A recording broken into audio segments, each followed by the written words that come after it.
Food is life, o diba mga kamamis? Tanghalian na naman po. Ano ang ulam natin ngayong tanghalian mga kamamis?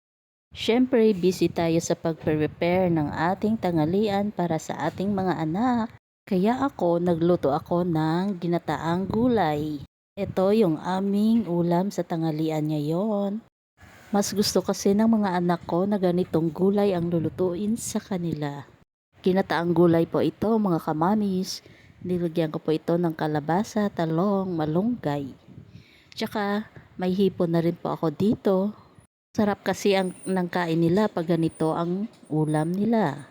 Po, ginisa na po natin yung kamatis, bawang, tsaka onion. Isa na rin natin yung gulay na kalabasa, talong. Lagyan ng tubig at saka pinalambot ito hanggang sa madurog ito. Malambot na yung ating mga gulay, nilagay natin yung dahon ng malunggay.